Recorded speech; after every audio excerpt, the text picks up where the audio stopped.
আসসালামু আলাইকুম। পল্লবী মহিলা ডিগ্রি কলেজ আয়োজিত অনলাইন ক্লাসে সকল ছাত্রীদের স্বাগত। আজকে আমি তোমাদের অনার্স চতুর্থ বর্ষের ওয়ার্কিং ক্যাপিটাল ম্যানেজমেন্ট নিয়ে হাজির হয়েছি। Working capital management and financial statement এই বিষয়টা নিয়ে আমি আজকের তোমাদের মাঝে হাজির হয়েছি। আমি সর্বপ্রথম ধন্যবাদ জানাচ্ছি মহান আল্লাহ তাআলাকে, যিনি এই করোনা মহামারীর সময় আমাদের সুস্থ সবল রেখেছেন। আমি আরও ধন্যবাদ জানাচ্ছি আমাদের অধ্যক্ষ মহোদয়, উপাধ্যক্ষ মহোদয় এবং অনলাইন ক্লাসের সাথে সংযুক্ত সকল শিক্ষক মণ্ডলী ও আমার প্রিয় ছাত্রীবৃন্দ। সকলকে শুভেচ্ছা ও স্বাগতম জানিয়ে আজকে আমি তোমাদের মাঝে working capital management and financial statement analysis নিয়ে হাজির হয়েছি। আজ গত ক্লাসে আমি তোমাদের সূত্রসমূহ বিস্তারিত আলোচনা করেছি। আজ তোমাদের মাঝে হাজির হয়েছি একটা বোর্ড কোশ্চেন নিয়ে। এই কোশ্চেনের প্রথমে আমরা অঙ্কটা করব, অঙ্কটা করার পর পড়ার পরে বুঝব। আমরা ফার্স্টে অঙ্কটা পড়ার পরে অঙ্কটা করব এবং করার সাথে সাথে অঙ্কটা আমরা বোঝার চেষ্টা করব। তো প্রিয় শিক্ষার্থীবৃন্দ, আমরা প্রথমে অঙ্কটা আগে একটু দেখি।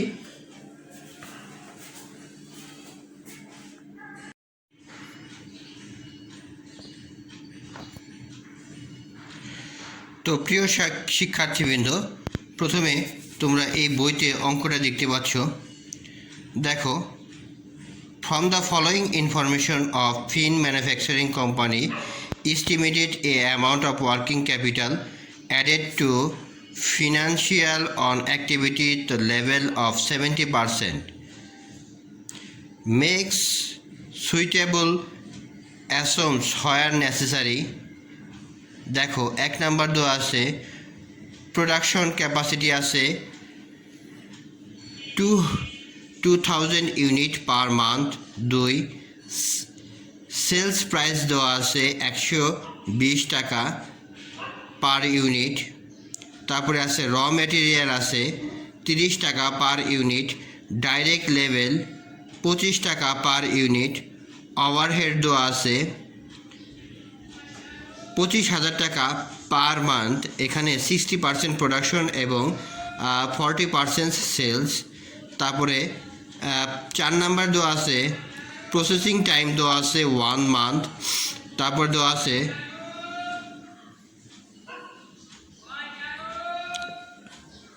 7 নাম্বার দেওয়া আছে ইনভেন্টরি হোল্ডিংস দেওয়া আছে। দেখো, raw materials 1 month productions, finish good 2 months supply. এবং পরেরটা দেওয়া আছে, দেখো 8 নাম্বারে ক্রেডিট পিরিয়ড দেওয়া আছে ডেবিটর 3 মান্থস অ্যান্ড ক্রেডিটর দেওয়া আছে 2 মান্থস। তারপরে দেওয়া আছে leg in payment. Leg in মানে এখানে বুঝাবো আমরা, লেগ মানে পাওনা, এটাকে বুঝাবো আমরা বকেয়া, অর্থাৎ বকেয়া ওয়েজেস মানে বকেয়া মজুরি দেওয়া আছে 15 ডেজ অ্যান্ড ওভারহেড দেওয়া আছে বকেয়া ওভারহেড মানে লেগ ইন ওভারহেড 1 মান্থ। আর এখানে একটা জিনিস লক্ষ্য রাখো, contingency cash 10% of net working capital and other expenses included depreciation টাকা 5,000 পার মান্থ। এই কয়েকটা বিষয় দেওয়া আছে। তো এই কয়েকটা বিষয় নিয়েই আমরা আমাদের এই ওয়ার্কিং ক্যাপিটাল রিকোয়ারমেন্টটা ভালো মতো করব। আবার দেখা আছে যে এখানে ফিন একটা কোম্পানি, তার working capital finance activities level 70%, অর্থাৎ 70% পর্যন্ত মানে প্রায় বাকিতেই হয়। The make suitable assumptions where necessary, অর্থাৎ নিম্নে কিছু কিছু জিনিসপত্র সেগুলো দেওয়া আছে। প্রোডাকশন ক্যাপাসিটি 2000 পার মান্থ, 2000 অর্থাৎ 2000 টাকা প্রতি মাসে। সেলিং প্রাইস দেওয়া আছে 120 টাকা পার ইউনিট। র মেটেরিয়াল 30 টাকা, ডাইরেক্ট লেবার 25 টাকা, ওভারহেড দেওয়া আছে 25,000 টাকা, তার 60% প্রোডাকশন এবং 40% আছে সেলস। প্রসেসিং টাইম, অর্থাৎ এই র মেটেরিয়ালটা প্রসেসিং করতে প্রায় 1 মাস সময় লাগে। ইনভেন্টরি দেওয়া আছে র material 1 month, finish good 2 month, creditor মানে বাকিতে ক্রেডিট পিরিয়ড অর্থাৎ যেটা বাকিতে দেওয়া হবে ডেবিটর সেক্ষেত্রে 3 মাস এবং ক্রেডিটর অর্থাৎ দেনাদারদের দেওয়া আছে 3 মাস এবং পাওনাদারদেরকে দেওয়া আছে 2 মাস। লেগ ইন পেমেন্ট অর্থাৎ বকেয়া দেওয়া আছে, ওয়েজেস দেওয়া আছে 15 ডেজ অ্যান্ড ওভারহেড দেওয়া আছে 1 মান্থ। এইগুলো করার পরে আমার কন্টিনজেন্সি ক্যাশ অর্থাৎ 10% of net working capital. Other head expense including the depreciation of টাকা 5000 পার মান্থ। তাহলে আমাকে এই অঙ্কটার করতে হবে। তো আমরা এখন তোমাদের হোয়াইট বোর্ডে এই অঙ্কটা করে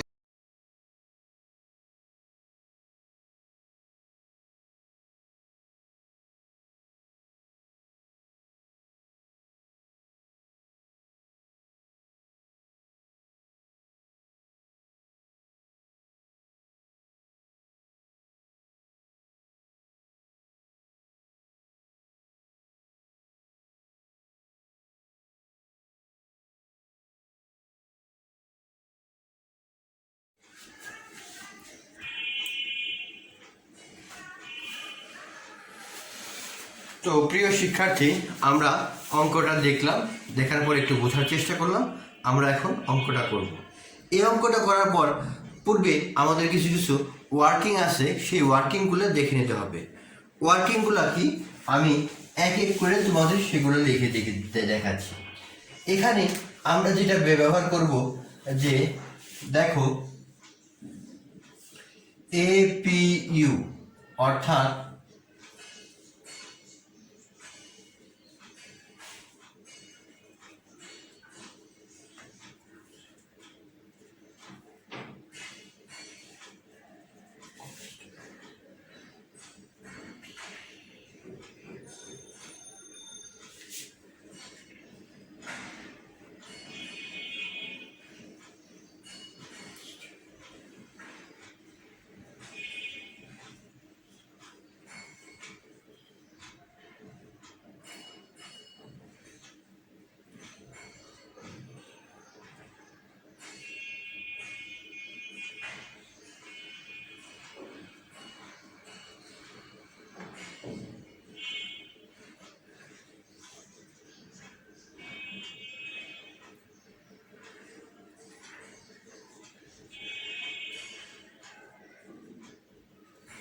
অর্থাৎ APU annual production cost, PUC per unit cost, CP conversion cost.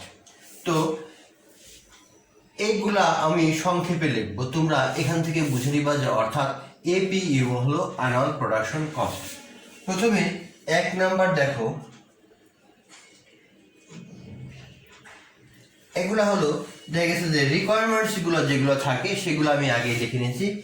APU কত হবে সেটা আমি প্রথমে বের করতে নেব। অঙ্কে দেওয়া আছে, দেখো প্রথমেই দেখা গেছে যে পার মান্থ কস্ট বা পার মান্থ ইউনিট দেওয়া আছে কত 2000 টাকা, অর্থাৎ 2000 টাকা। তাহলে সেটা আমার বাৎসরিক কত হবে, অর্থাৎ 12 দ্বারা গুণ করলে আমি বাৎসরিকটা পেয়ে যাব। এর দেওয়া আছে কত পার্সেন্ট, প্রথমেই দেওয়া আছে প্রায় 70%। অর্থাৎ এই অঙ্কটা সমাধান করলে অর্থাৎ 12 গুণে 24,000 পূরণ 70%। এই 70% আমরা পাই 16,800 টাকা। অর্থাৎ এই এপিইউ অর্থাৎ বাৎসরিক যেটা অ্যানুয়াল প্রোডাকশন কস্টটা আসে 16,800 টাকা। তারপরে 2 নাম্বার দেওয়া আছে ওভারহেড। সূত্র অনুযায়ী, যে আমি আগের ক্লাসে যে সূত্র দেখে দিয়েছিলাম সেই সূত্র অনুযায়ী ওভারহেড দেওয়া আছে, দেখা গেছে যে দেখো 25,000 টাকা। এর সাথে দেখো অঙ্কে দেওয়া আছে 5,000 টাকা কি ডিপ্রিসিয়েশন অ্যাড করা আছে, তার মানে আমরা এটা বাদ দিয়ে দিব, অর্থাৎ 5,000 টাকা মাইনাস। তো এটা করলে আমরা পাই 20,000 টাকা। 3 নাম্বার দেখা গেছে যে পার ইউনিট কস্ট,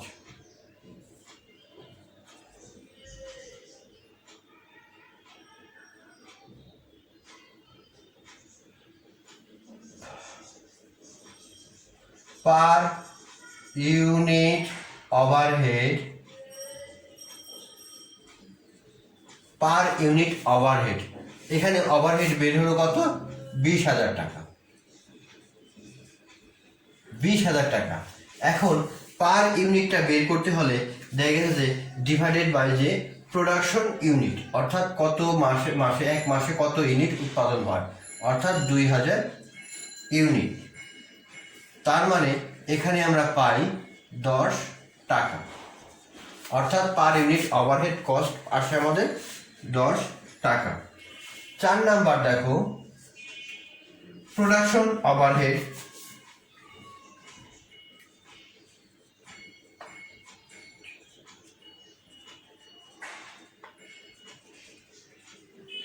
ওভারহেড দেওয়া আছে 10 টাকা।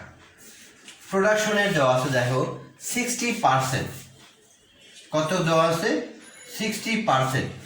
অঙ্কের ভিতরেই উল্লেখ দেওয়া আছে, সমস্ত তথ্য এই অঙ্কের ভিতরেই থাকবে, তার মানে 6 টাকা।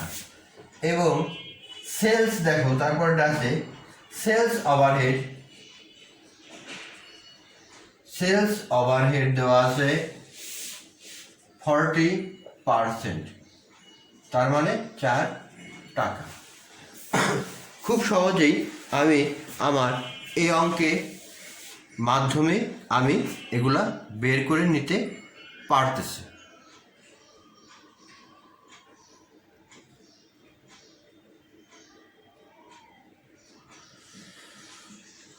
তারপর দেখো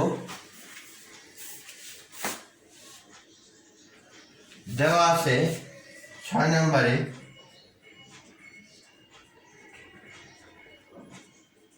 ম্যাটেরিয়াল কস্ট পার ইউনিট 30 টাকা, এটা দেওয়া আছে। তারপরে 7 নাম্বার দেখো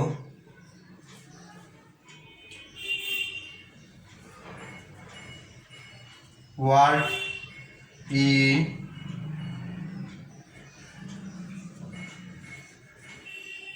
in process cost per unit, অর্থাৎ প্রথমে দেওয়া আছে দেখো ম্যাটেরিয়াল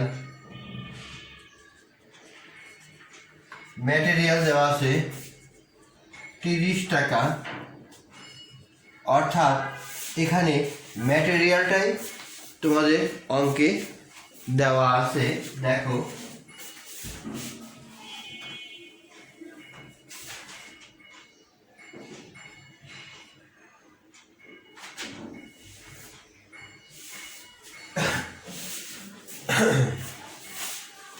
তিরিশ টাকা, এই 30 টাকা 100% যাবে, তার মানে কত?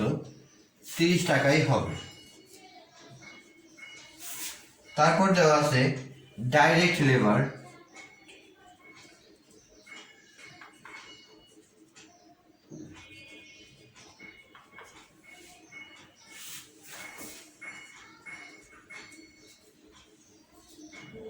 ডাইরেক্ট লেবারের 50% দেখো, অর্থাৎ 12.5 টাকা। তারপরে আছে প্রোডাকশন ওভারহেড দেওয়া আছে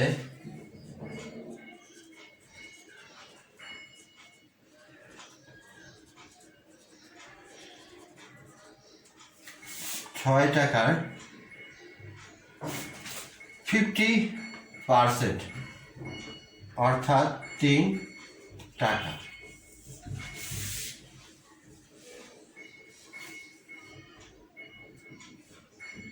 এখন আমরা এটা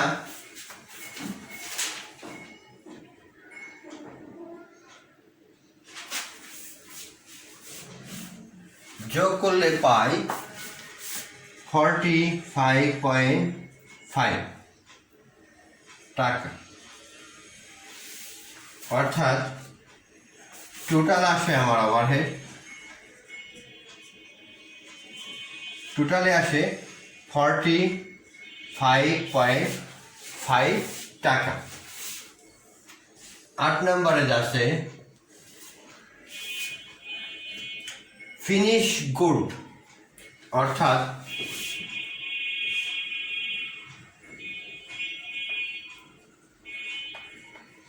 ফিনিশ গুডের মধ্যে আছে ম্যাটেরিয়াল,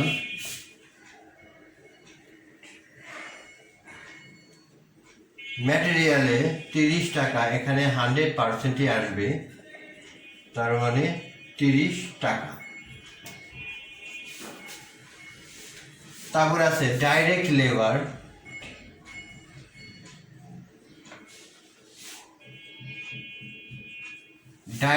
লেবার, আছে 25 টাকা, এটাও 100%ই আসবে, কারণ এখানে দেওয়া আছে।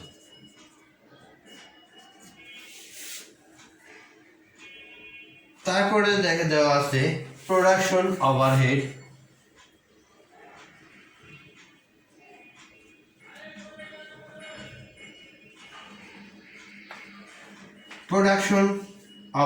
দেওয়া আছে, দেখো 6 টাকা, 6 টাকার এখানে 100%ই আসবে।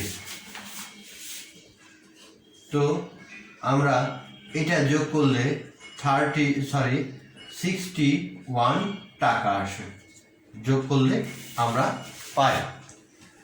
9 নম্বরে দেওয়া আছে, দেখো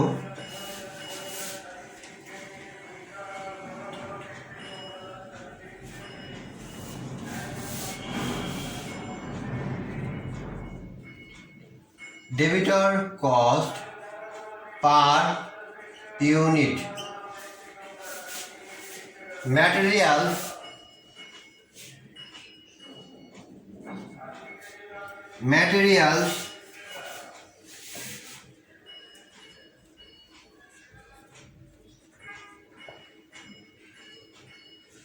100%ই দেওয়া আছে।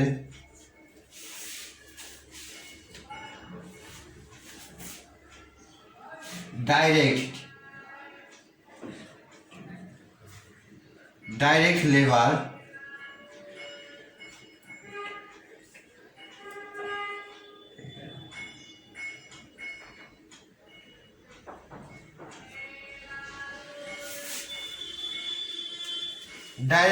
আছে 25, পূরণ 25 টাকার, এটার 100%ই আসবে। তারপর দেখো সেলিং ওভারহেড,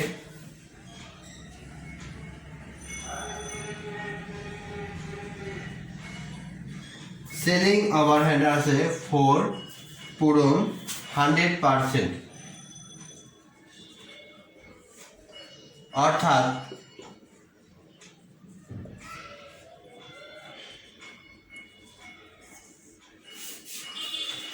এই টোটালটা যোগ করলে আমরা পাই 65 টাকা।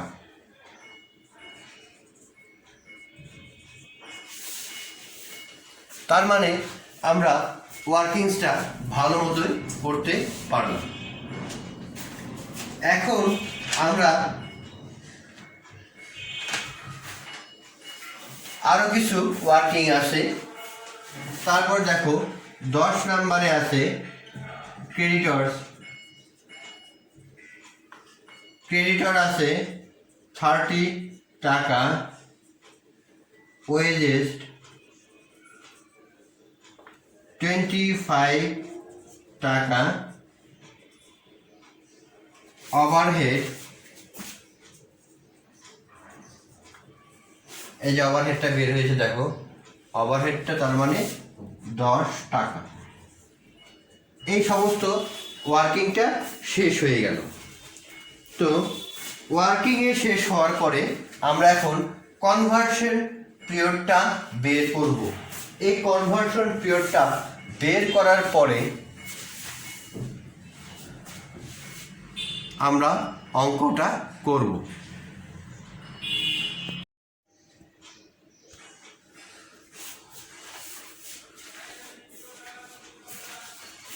তো আমরা এখন কনভার্সন পিরিয়ডটা বের করব। অঙ্ক থেকে দেখো, কনভার্সন পিরিয়ডে প্রথমে দেওয়া আছে 1 নাম্বার র ম্যাটেরিয়াল।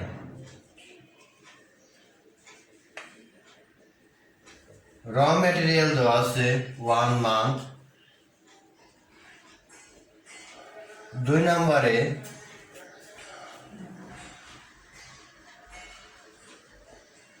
ওয়ার্ক ইন প্রোগ্রেস দেওয়া আছে 1 মান্থ। 3 নম্বরে দেওয়া আছে ফিনিশ গুড। অঙ্কের ভিতরে দেওয়া আছে দেখো 2 মান্থ। তারপর দেওয়া আছে 4 নম্বরে ডেবিটর দেওয়া আছে 3 মান্থ। 5 নম্বরে ক্রেডিটর দেওয়া আছে 2 মান্থ। 6 নম্বরে ওয়েজ দেওয়া আছে 5 মান্থ। 7 নম্বরে দেওয়া আছে ওভারহেড দেওয়া আছে 1 মান্থ।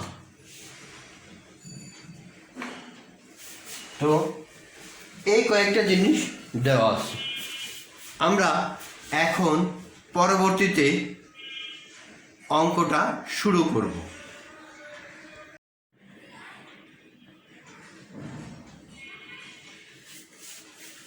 প্রিয় শিক্ষার্থী, তোমরা দেখো, অঙ্কে দেওয়া ছিল ফিন কোম্পানি। এই ফিন কোম্পানি আমার স্টেটমেন্ট অফ ওয়ার্কিং ক্যাপিটালটা করতে হবে। আমরা জানি ওয়ার্কিং ক্যাপিটাল সমান সমান current asset minus current liabilities. তো এই সূত্র অনুযায়ী করতে গেলে আমাকে প্রথমেই করতে হবে কারেন্ট অ্যাসেট সম্পর্কে। তো আমরা কারেন্ট অ্যাসেট সম্পর্কে ভালো মতো জানি। দেখো, প্রথমে এজরা মানে কারেন্ট অ্যাসেট।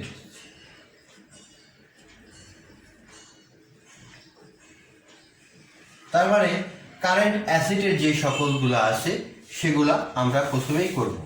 তার আগে দেখো, এই ছকটা আমি কেটে নিয়েছি তোমাদের জন্য। অনেকেই খালি ডিটেলস এবং টাকা লেখে, এইখানে ওয়ার্কিং করে দেয়। তার মানে না লিখলেও চলে। তো আমি তোমাদের বোঝার সুবিধার্থে প্রথমে ডিটেলস লিখেছি, তারপরে ফর্মুলা, তারপরে ক্যালকুলেশন, তারপরে দিয়েছি টাকা। তো এই জন্য প্রথমে আমি শুরু করছি কারেন্ট অ্যাসেট। 1 নম্বরে আছে দেখো র ম্যাটেরিয়ালস। সূত্র অনুযায়ী আমি যেটা তোমাদের গত ক্লাসে লিখে দিয়েছিলাম,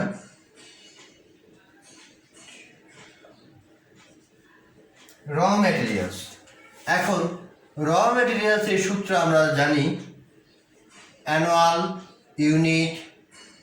অ্যানুয়াল প্রাইস ইউনিট,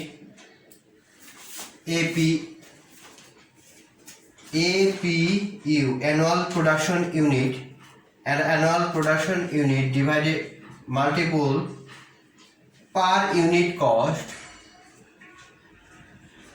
তারপরে আছে হলো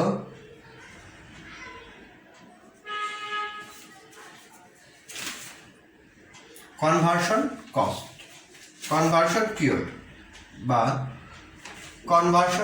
বা কনভার্সন কস্ট, তোমরা যেটাই বলো। যেহেতু এই অঙ্কটা আমার মাসে করছি, তার মানে এটার হবে 12 দ্বারা ভাগ। অর্থাৎ কিছু কিছু যে অ্যাজাম্পশন আছে আমি ধরে নিচ্ছি, সেই অ্যাজাম্পশনগুলো আমি বলে দিচ্ছি এই অঙ্কটা করার সময়। দেখো, production has been carried on eventually through the year and labor and overhead acquired similarly. Debitor / accounts receivable has been taken a sales price. All 80% sales are on credit. All production are credit. all sales on are credit, all production are on credit, and and 360 days, 52 weeks and 12 month equivalent a year. এই কয়েকটা assumption আমরা ধরে নিয়েছি। এই ধরে নেওয়ার পরে তার মানে যেহেতু আমরা মাসে এটা কনভার্ট করব, তাহলে আমরা মাসে বের করব। আমার এপিইউ কত বের হয়েছিল তোমরা নিশ্চয়ই মনে আছে, কত? 16,800। কত বের হয়েছে? 16,800। আর পিইউসি প্রোডাকশন ইউনিট কস্ট 30 টাকা অ্যান্ড ক্রেডিট পিরিয়ড ছিল 1 মান্থ। আমরা আগে ওয়ার্কিংয়ে আমরা বের করে নিয়েছি। তো ক্যালকুলেটরের মাধ্যমে সমাধান করলে এটা পাই আমরা 42,000 টাকা। তার মানে র ম্যাটেরিয়ালসটা সূত্রটা দেখো, APU PUC into CP divided by 12। এই সূত্রের মাধ্যমে আমরা যখন করছি তখন করার পরে খালি মান বসিয়েছি, মান বসানোর পরে আমরা অঙ্কটা করেছি। প্রত্যেকটা ক্ষেত্রেই ঠিক একই সূত্র বসবে। 2 নাম্বার দেখো, work in progress.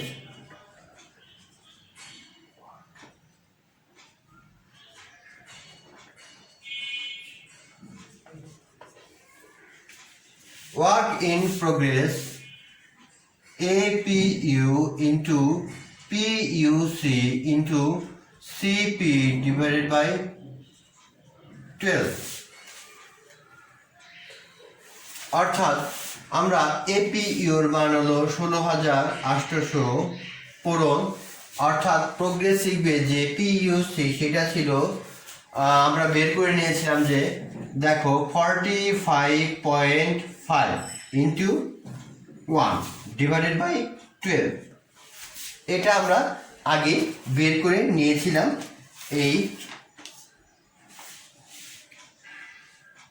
Working in progress cost per unit আমরা এটা বের করে নিয়েছিলাম।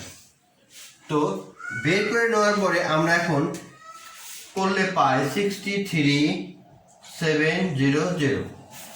তারপর দেখো 3 নাম্বার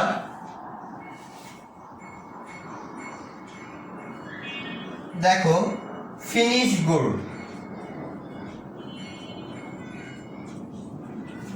যেহেতু আমার ক্যাশ হ্যান্ড নাই, যদি আমার ক্যাশ হ্যান্ড থাকতো তাহলে সর্বপ্রথম এই অঙ্কে ক্যাশ হ্যান্ডটা আগে চলে যেত। তো ফিনিশড গুড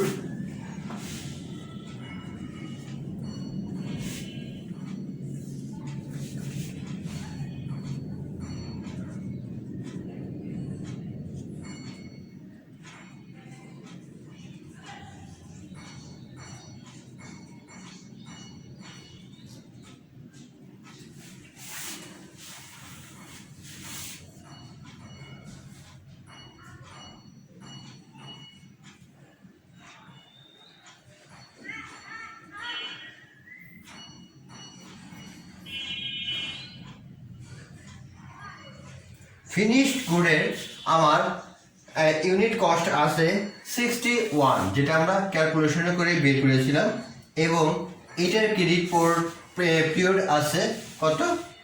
2, অর্থাৎ সিপি, অর্থাৎ যেটা কনভার্সন পিরিয়ড বা কনভার্সন কস্ট যেটাই বলো সেটা আছে 2। তো এটার সমাধান করলে আমরা পাই 1,70,800 টাকা আমরা পাই এই ফিনিশ বোর্ডে। তারপরে আছে 4 নাম্বার দেখো,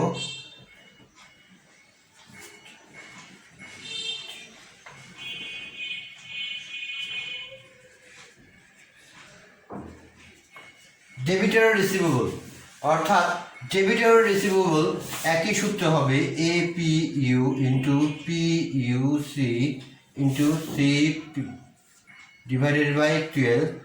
তো 16,800, এটা আমাদের ফিক্স থাকবেই। তারপরে এটা আমরা বের করেছিলাম 65, ওয়ার্কিংয়ে আমরা বের করে নিয়েছিলাম 65, এবং এটার মান ছিল 3 মাস, অর্থাৎ 3 মাস এটা টার্নওভার করে, অর্থাৎ 2,73,000 টাকা এটা আনসার আসে। 2,73,000 টাকা।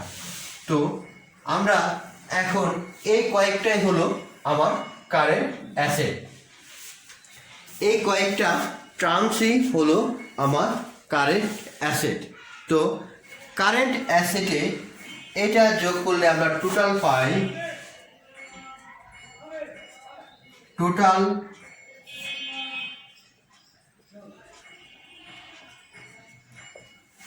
কারেন্ট অ্যাসেট আমরা যোগ করলে পাই 5,49,500 টাকা।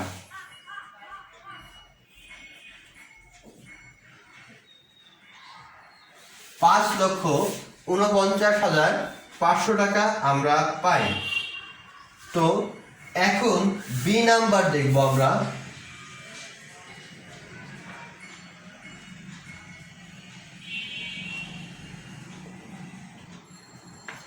কারেন্ট লায়াবিলিটিসটা দেখব আমরা, ঠিক একই সূত্র আমরা ব্যবহার করব।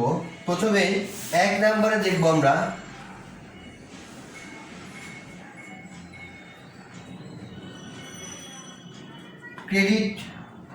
Creditor payable.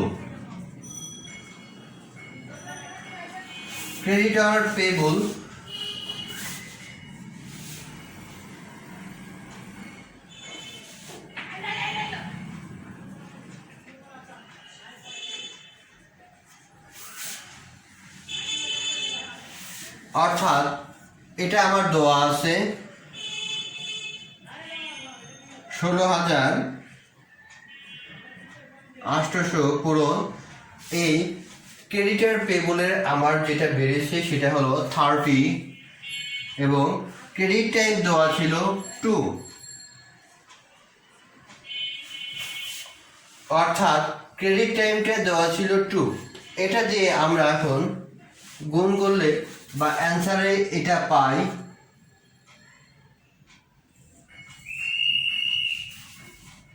অ্যান্সারটা পাই 48,000 টাকা। তারপরে 2 নাম্বার আছে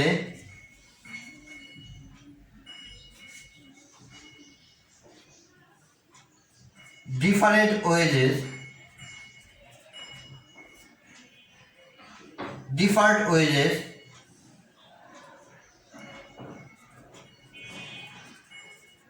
ডিফার্ড ওয়েজেস ঠিক একই সূত্র আমরা ব্যবহার করব, এবং অর্থাৎ এ পি ইউ পূরণ পি ইউ সি পূরণ সি পি ডিভাইডেড বাই 12,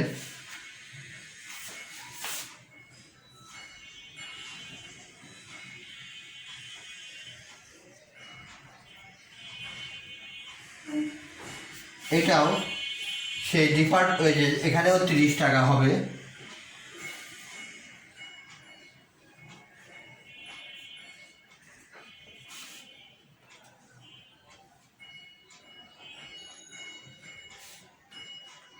অর্থাৎ আমরা এই কয়েকটা সূত্র ভালো মতো ব্যবহার করব।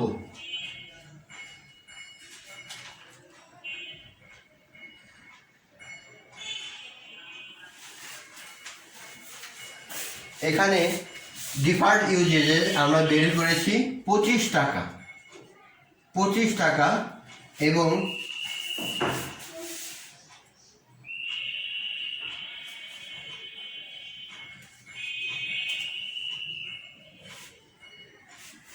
আর সিপিইউ এটা দেওয়া আছে, আমরা আগে বের করে নিয়েছি 50, অর্থাৎ 0.50 ডিভাইডেড বাই 2। এটা আমরা করলে পাই 17,500 টাকা। 17,500 টাকা। 3 নাম্বারে আমরা করব ডেফার্ড ওভারহেড। এই সম্পর্কে আমরা এই 3 নাম্বারে করব।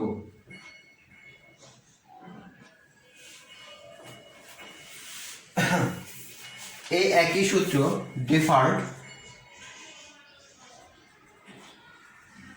deferred overhead APU পূরণ PUC into CP divided by 12। তো দেখো এটা তো ঠিকই থাকবে, এটা আমরা কত পেয়েছি 10, আর এটা কত পেয়েছি দেখো যে কনভার্সন পিরিয়ড বা কনভার্সন যে কস্টটা আছে সেই কস্টটা আছে 1 মান্থ যেহেতু, তার মানে 1 আর নিচে 12। তো আমরা এটা পাই 14,000 টাকা। তার মানে আমাদের এখন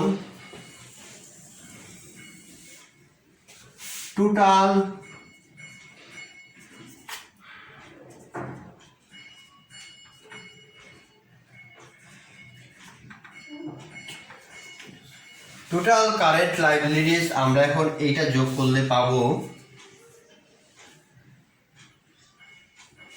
1,15,500 টাকা।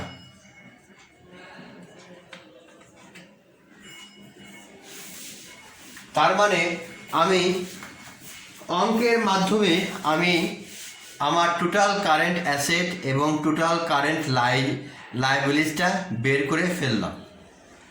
তো প্রিয় শিক্ষার্থী, আমরা এখন ওয়ার্কিং ক্যাপিটালটা বের করব।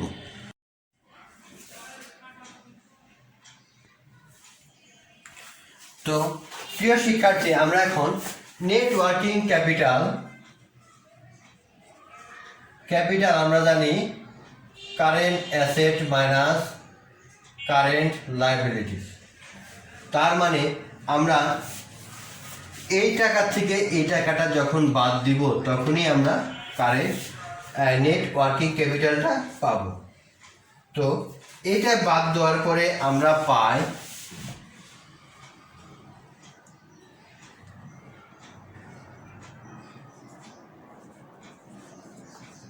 অর্থাৎ 4,34,000 টাকা আমরা এটা বাদ দেওয়ার পরে পাই।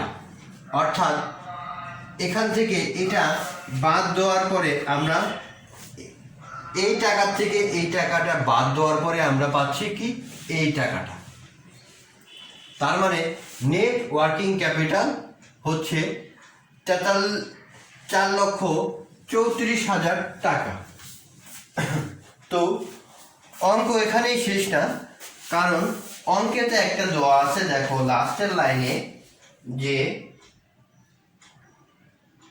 Contingency cash 10% of net working capital, অর্থাৎ কন্টিনজেন্সি কস্ট আমরা এখন লিখব অ্যাড, কারণ এটা যোগ করতে হবে।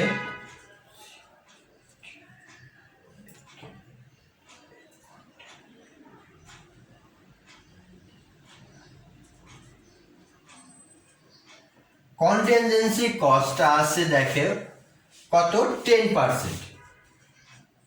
এখন এই 10% আমরা ক্যালকুলেশন কিভাবে করব? এটা করার নিয়ম হলো এই ওয়ার্কিং ক্যাপিটালটা আমরা এখানে লিখব 43 পূরণ কত পার্সেন্ট আছে 10%। এখন এই 10%-এর পরবর্তীতে বাকি যে টাকাটা থাকে সেই টাকাটা আমরা নিচে ভাগ দিয়ে দিব। অর্থাৎ 100 যদি আমি ধরে নেই, যদি সাপোজ মনে রাখো আমি টোটাল টাকাটা ধরেছি 100, কিন্তু অঙ্কে দেওয়া আছে 10%, তার মানে এই 90% বা 90 টাকাটা এটা এখানে আসবে।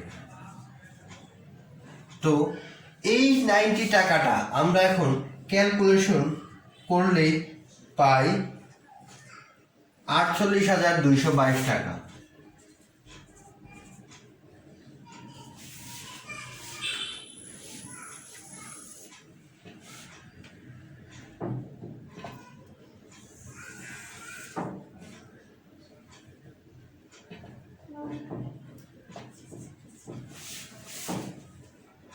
তার মানে এখন এই টাকার সাথে আমার এই টাকা যোগ করতে হবে। যোগ করলে পাই 4,82,222।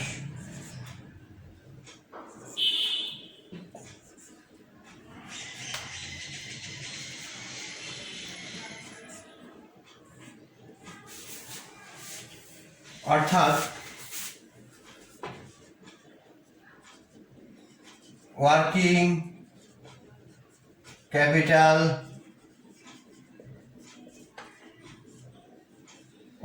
ক্যাপিটাল রিকোয়ার্ড এই 4,82,222 টাকাটা আসে আমার উত্তর। তো প্রিয় শিক্ষার্থী, তোমরা নিশ্চয়ই ভালো মতো বুঝতে পেরেছ। আশা করছি আজকে এই অঙ্কটা তোমরা ভালো মতো বুঝতে পেরেছ। পরবর্তী আরেকটা অঙ্ক আমি তোমাদের করিয়ে দেব। এরপরে আমি তোমাদের বোর্ডের কোশ্চেন নিয়ে আলোচনা করব, অর্থাৎ বোর্ডে কোন ধরনের কোশ্চেনগুলো এসেছে সেই কোশ্চেন নিয়ে পরবর্তীতে আলোচনা করব পরবর্তী ক্লাসে। তো সেই পর্যন্ত সবাই সুস্থ থেকো, ভালো থাকো এই কামনা করি, এই আশা ব্যক্ত করে আজকের মতো আমার ক্লাস এখানেই শেষ করছি। সবাই সুস্থ থেকো, ভালো থেকো। আল্লাহ হাফেজ। সবাইকে সালাম ও শুভেচ্ছা জানিয়ে আমি আমার ক্লাস শেষ করছি। সর্বশেষে আমি ধন্যবাদ জানাচ্ছি আমার মহান আল্লাহ তাআলাকে, যার কাছে লাখ লাখ শুকরিয়া, যিনি এই করোনা মহামারীর সময় আমাদের সুস্থ সবল রেখেছেন। আমি আরও ধন্যবাদ জানাচ্ছি অধ্যক্ষ, উপাধ্যক্ষ এবং অনলাইন ক্লাসের সাথে সংযুক্ত সকল শিক্ষক মণ্ডলী ও আমার প্রিয় ছাত্রী। সবাইকে প্রীতি ও শুভেচ্ছা জানিয়ে আজকের মতো আমি এখানেই শেষ করছি ক্লাস। সবাই ভালো থেকো, সুস্থ থেকো। আল্লাহ হাফেজ।